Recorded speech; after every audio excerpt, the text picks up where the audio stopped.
Welcome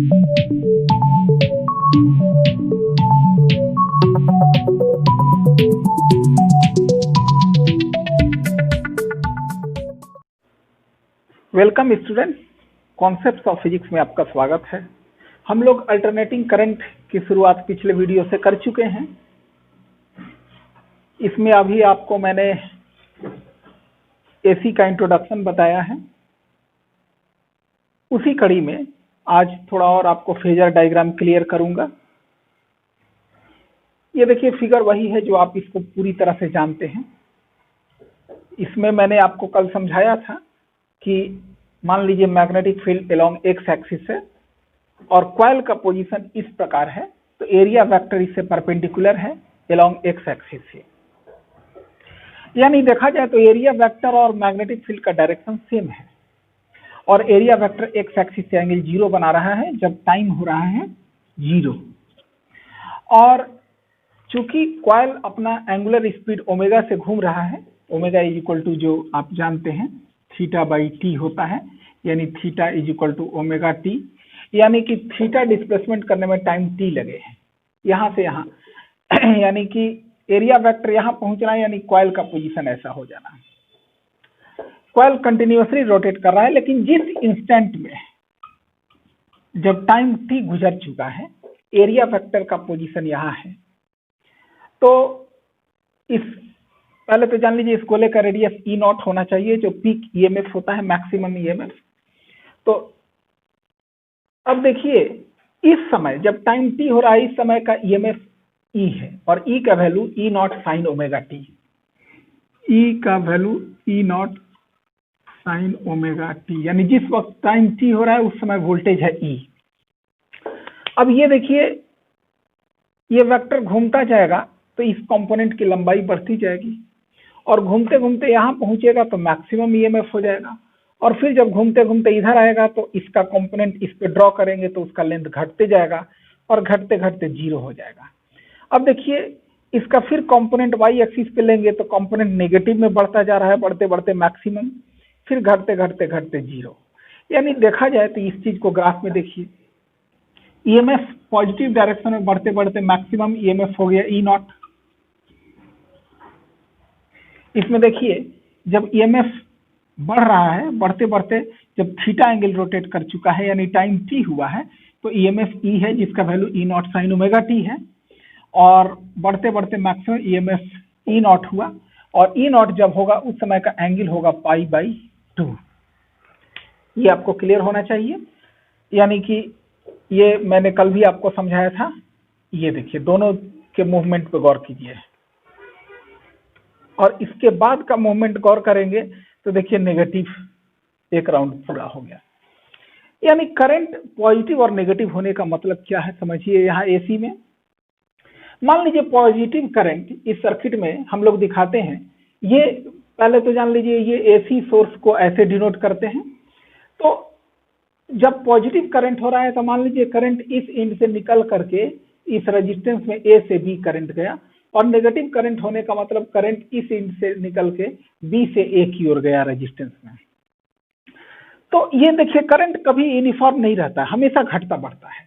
यानी जब positive current होगा तो करंट 0 से मैक्सिमम होगा, मैक्सिमम से 0 हो जाएगा, फिर डायरेक्शन रिवर्स, करंट 0 से मैक्सिमम होगा और मैक्सिमम से फिर 0 हो जाएगा, फिर डायरेक्शन रिवर्स, करंट 0 से मैक्सिमम होगा, मैक्सिमम से फिर 0 होगा। यानी ये कंटिन्यूअसली चेंज करता रहेगा, समय और एंगल के अनुसार करंट हमेशा चेंज करेगा। ये है एसी अल्टरनेटिंग ईएमएफ। ठीक इसी प्रकार अल्टरनेटिंग करंट को भी समझ सकते हैं। करंट के फेजर डायग्राम में यहाँ बना रहेगा आई, यहाँ बना रहेगा आई नॉट, यहाँ आई नॉट, यहाँ आई, यानी जब थीटा एंगल रोटेट कर चुका है हमारा एरिया वेक्टर, उस समय का करंट आई, और I equal to I naught sine omega t. बाकी सब कुछ वैसे ही है। अब मैं आपको ये बताऊंगा, डिफरेंट केसेस लेकर के फेजर डायग्राम को क्लियर करूंगा कि जब एसी किसी रेजिस्टेंस से जोड़ेंगे तब क्या होगा, इंडक्टर से जोड़ेंगे तब क्या होगा, कैपेसिटर से जोड़ेंगे तब क्या होगा। अब देखिए, यहां मैंने एक फेज डायग्राम बनाया है जिसमें करंट और वोल्टेज दोनों का फेज एक ही फिगर में है। ये छोटा सर्किल जो है करंट का फेज दिखाता है और बड़ा सर्किल वोल्टेज का फेज दिखाता है। यहाँ आप देखेंगे कि वोल्टेज से करंट का जो फेज है फाई एंगल आगे है। ध्यान दीजिएगा, जब टाइम 0 था तो वोल्टेज का फेज एक्स एक्सिस पर था टाइम 0, और जब टाइम टी हो गया तो वोल्टेज का फेज ओमेगा टी यानी कि थीटा एंगल घूम चुका है, और करंट का फेज हमेशा इससे फाई एंगल आगे है। यानी कि देखिए स्थिति क्या होगी, समझेंगे आप। ये वोल्टेज के फेज और करंट के फेज में हमेशा ये डिफरेंस रहेगा, यानी कि वोल्टेज जिस वक्त यहां रहा होगा तो करंट इससे फाई एंगल आगे रहा होगा, और टाइम टी गुजरा तो ये पोजीशन हो गया, और हमेशा यही पोजीशन बनाए बनाए ये रोटेट करता रहेगा। यानी करंट के फेज और वोल्टेज के फेज में फाई डिफरेंस हमेशा रहेगा, और यहाँ दिखाया गया है करंट जो है वोल्टेज के फेज से फाई एंगल आगे है। देखिए इसके इक्वेशंस हम लोग कैसे बनाएंगे।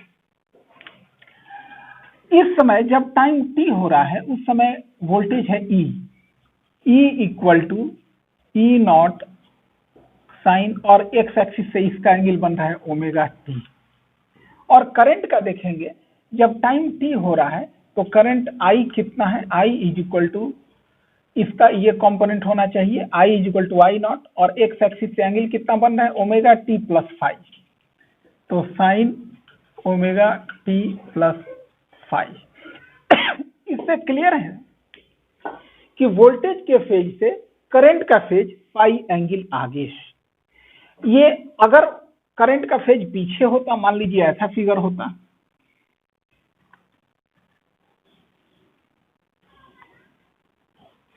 ये मान लीजिए मैंने बना दिया करंट का फेज और ये वोल्टेज का फेज, इस समय का वोल्टेज ई और इस समय का करंट आई, और वोल्टेज का जो एक्स एक्सिस से वोल्टेज के फेज का एक्स एक्सिस से एंगल बन रहा है थीटा यानी ओमेगा टी, और करंट का जो फेज है वोल्टेज से फाई एंगल पीछे है। डायग्राम को ध्यान से देखिए, इस फिगर के अनुसार अगर इक्वेशन बनाएंगे तो वोल्टेज वही होगा E equal to E naught sine omega T.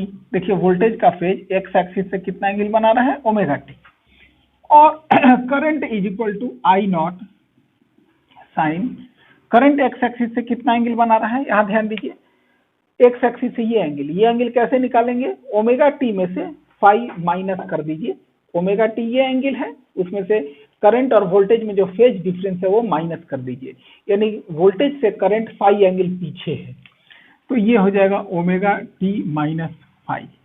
तो ऐसे किसी डायग्राम से आपको दिक्कत नहीं होनी चाहिए। यानी इस समय का वोल्टेज ई का वैल्यू ये है और करंट आई का वैल्यू ये है, और करंट का जो पीक करंट है आई नॉट और पीक वोल्टेज ई नॉट है। ये आपको बिल्कुल क्लियर होगा। अब मैं आपको दिखाता हूं डिफरेंट सर्किट्स में क्या डिफरेंस होता है। अब देखिए, अगर एसी सोर्स किसी रेजिस्टेंस से जोड़ते हैं और रेजिस्टेंस में वोल्टेज दिया हुआ है E equal to E naught sine omega T, यानी कि जब टाइम टी हो रहा है उस समय वोल्टेज का फेज ई एक्स एक्सिस से कितना एंगल बना चुका है ओमेगा टी, तो इस समय का instantaneous voltage E is equal to E naught sine omega T. तो रेजिस्टेंस के केस में एक बात याद रखिए, इसका हालांकि आगे हम लोग डेरिवेशन देखेंगे, लेकिन अभी इंट्रोडक्शन में ये आपको जान लेना जरूरी है जिससे आपको एसी समझने में आसानी हो। रेजिस्टेंस के केस में वोल्टेज और करंट का फेज दोनों एक साथ होते हैं।